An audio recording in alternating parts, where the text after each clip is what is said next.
Assalamualaikum warahmatullahi wabarakatuh. Nama saya Siti Nabila Zahra. Di video dengan NIM 19230041 dari kelas HTMB.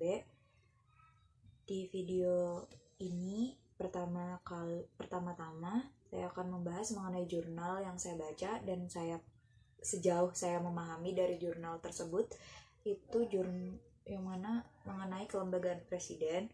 Jurnal tersebut ditulis oleh penulisnya bernama Ihsan Tajalinur,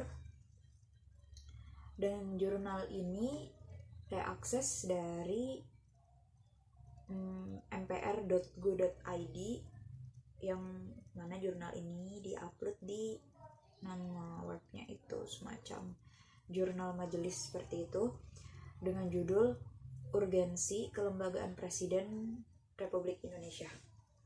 Mengenai kelembagaan presiden Indonesia sendiri itu sejauh ini belum ada ketentuan yang jelas mengenai peraturan atau undang-undang yang terstruktur dan sistematis begitu. Meskipun telah berubah konstitusi telah diamandemen sebanyak 4 kali, mengenai kelembagaan presiden masih belum ada peraturan yang jelas, dan sejauh ini masih ada cukup di dalam peraturan perundang-undangan seperti itu. Jadi belum ada konstitusi atau undang-undang yang mengaturnya. Nah, mengenai konsep lembaga negara atau lembaga presiden itu kalau di Belanda biasa disebut dengan Staatsorgan.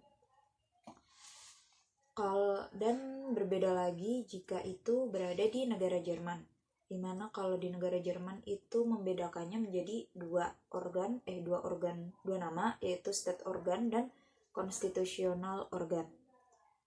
Lalu mengenai kalau dibandingkan dengan Indonesia, yang mana constitutional organ itu memiliki sifat direct konstitusional, sedangkan state organ itu memiliki sifat indirectly konstitusional. Di mana hal tersebut itu dilatar belakangi bahwa Indonesia yang menganut pemerintahan presidensil, di mana kekuasaan kita itu dibedakan menjadi tiga pembagian. Ada eksekutif, legislatif, dan yudikatif. Jadi sejauh ini pula fungsi dari kepresidenan itu memiliki dampak dari terwujudnya efektivitas, akuntabel dan transparansi, terstruktur, dan kepastian hukum serta check and balance. Kelembagaan presiden sendiri itu berisikan ada presiden dan wakil presiden, yang mana mereka akan dibantu oleh staf kepresidenan. Dan masa jabatan dari staf kepresidenan itu sendiri,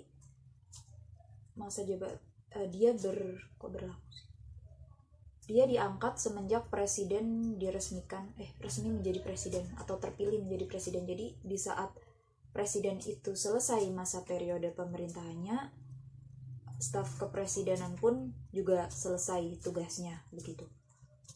Terus kalau berbicara mengenai lembaga negara sendiri, itu ada 7 di Indonesia, yang mana terdapat MPR, Presiden, DPR, DPK, MA, MK, DPD, dan DPRD begitu.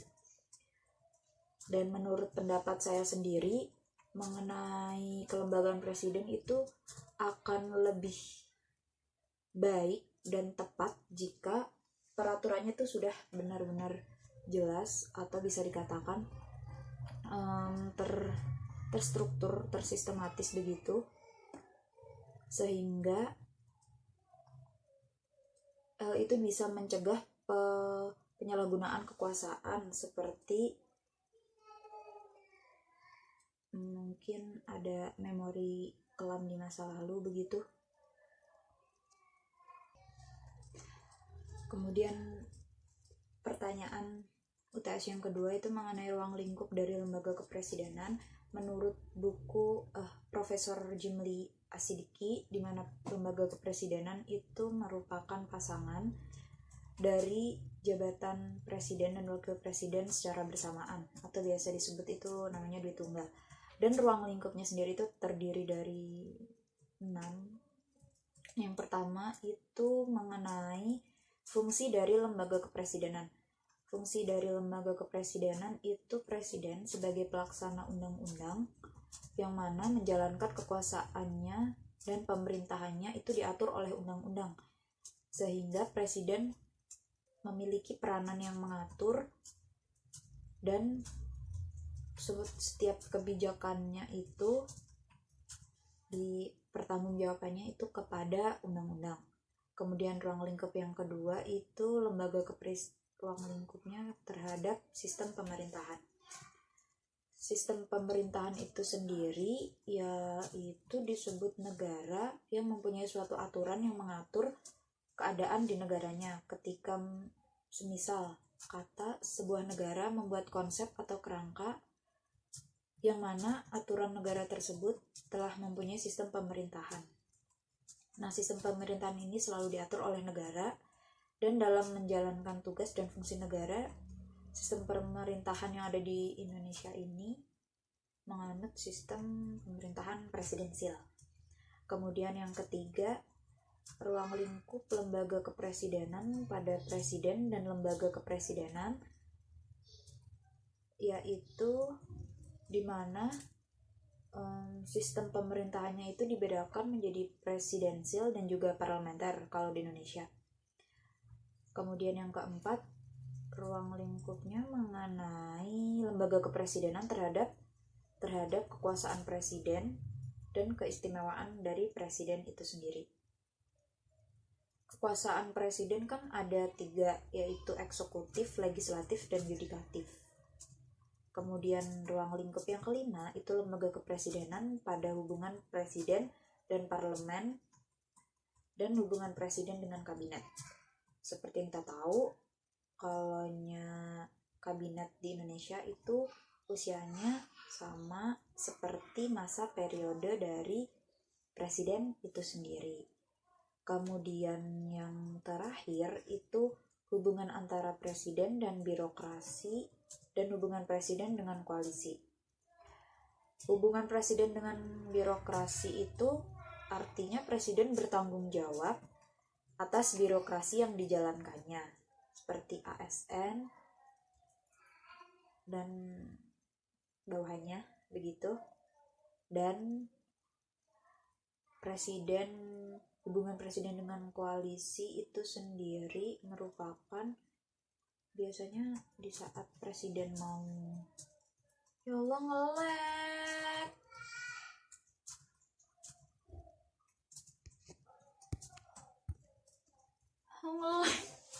kurang. Dan yang terakhir itu ada hubungan presiden dengan koalisi. Jadi seperti itu video yang saya buat kali ini, kurang lebihnya mohon maaf. Assalamualaikum warahmatullahi wabarakatuh.